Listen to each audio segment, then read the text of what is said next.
Hey y'all, welcome. Happy Thursday. So excited to connect with you all today.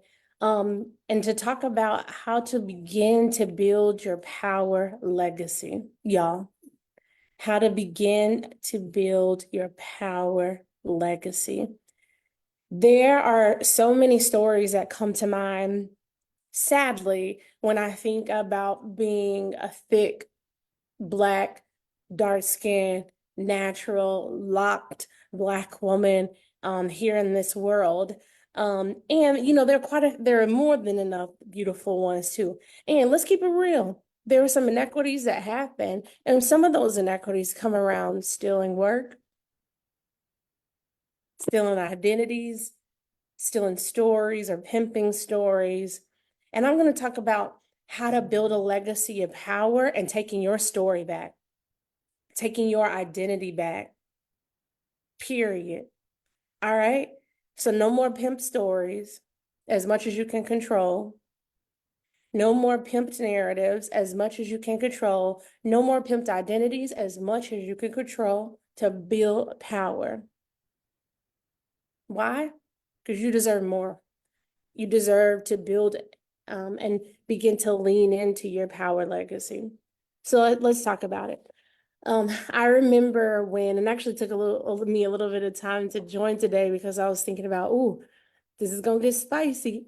I remember when I'm working with an organization and was trying to work with them to improve a few things around strategy, around implementation, around alignment and power building. And I noticed how we weren't tracking specific things, we weren't tracking power, we weren't tracking these different things. And I created a system, I created a dashboard, I created things to help strengthen what that can look like. And y'all, I pulled out all the works, because you got to work, you have to do it relationally. There's some hoops we have to jump through sometimes. So, having the one-to-ones with people in order to roll it out, having the conversations to get the feedback, to draw it in. And I remember presenting it, and it was just like, no. And like when I brought it whole group after having those individual conversations, and it being like, no, this doesn't make sense. This doesn't make sense for our organization at this time. Now, mind you, I'm part of the leadership team leading this work with the only person that's ever collected this data. And I remember just being like, okay, like, yes, I'm bummed out. Yes, I'm frustrated and being in this constant space of being othered and saying like, hey, this work doesn't make sense. You don't make sense. And just sort of pushed to the side. Sadly, I kind of began to digest that. And so I remember fast forward maybe 8 to 10 months after that, that same plan. Y'all got my crown. I braided up my crown today. So we're gonna wear it. We're gonna put our shoulders back and we're gonna lean into it. And I remember about 8 to 10 months after that, seeing those same exact templates, seeing that same exact suggestion, and beginning to see that same exact rollout, but without my name on it.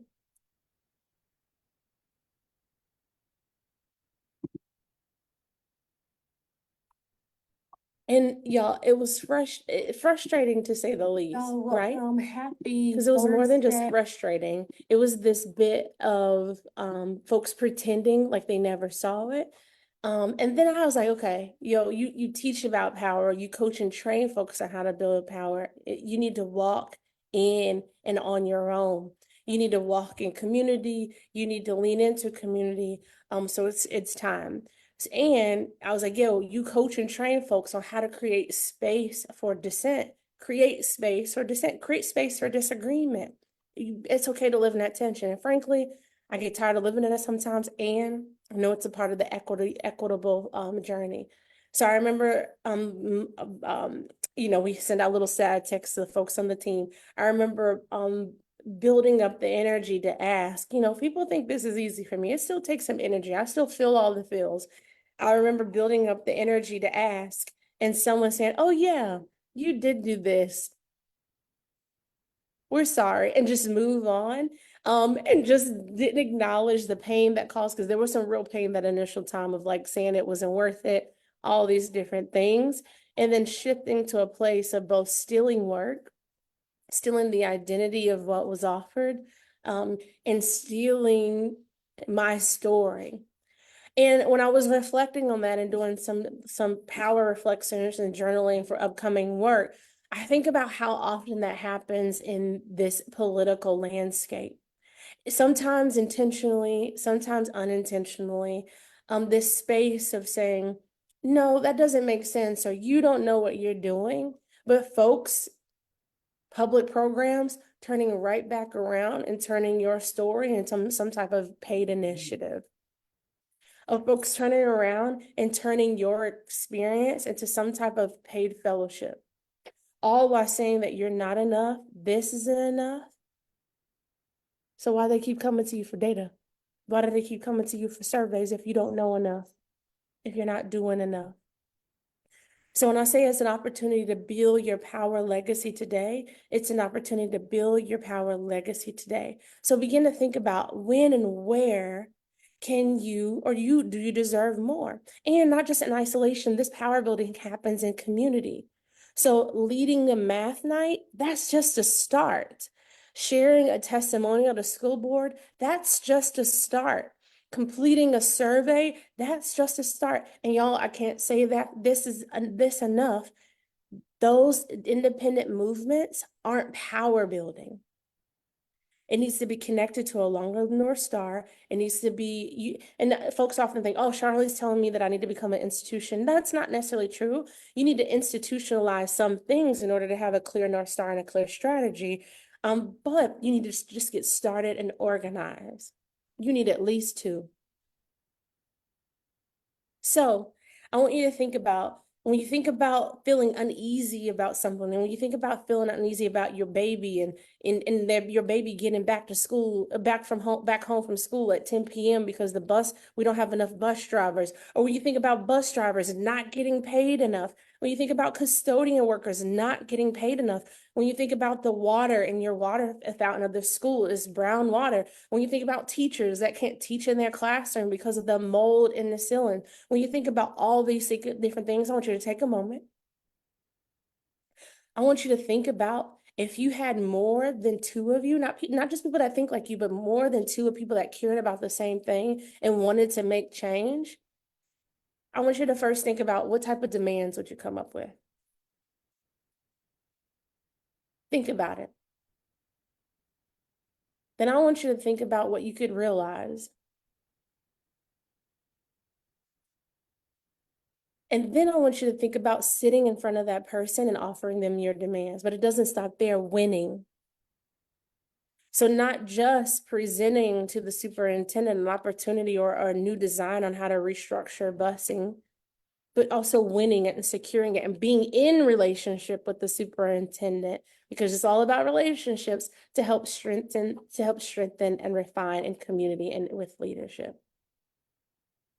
Imagine sitting with your principal to work out ways to create space for children with varying needs to not have, or to be in some isolated classroom that never goes on field trips, but actually going on field trips and being with and in community. Imagine sitting down with city council to look at line items to be like, hey, we need to allocate more here because this is what we as community members need. Sitting down with the governor. Yo, let's keep going. Even sitting down with the president. But y'all, this is about the power building legacy. But too often folks will say, no, you give me your story. No, you give me your data. No, you just attend this engagement event and we'll handle everything behind the scenes. We'll handle everything. We'll take it from here. Now, again, I'm not saying that's bad. Sometimes that's needed. And I am saying, in addition to that, you can build and leverage your own power. Build and leverage your own power.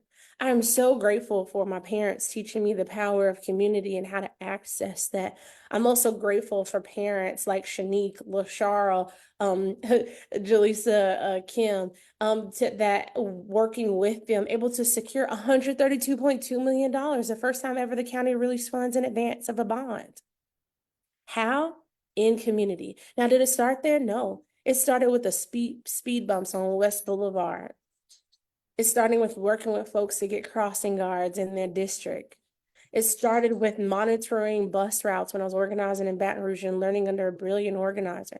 Like, there are steps to this. There are movements to this. The thing is, you need to just move, and not just move, but move with intentionality. And not just move with intentionality, but be consistent and persistent. How do you do that? One, get in community. Two, learn and align with power, with the type of power that you want to build. Three, there's a book called Going Public by Michael Geekin. Get it. It's digestible, it's tactical, it's practical, it's a good read. And it teaches basic stories on how to move from isolation to power building. Y'all, I can't emphasize this enough. I'm passionate about this.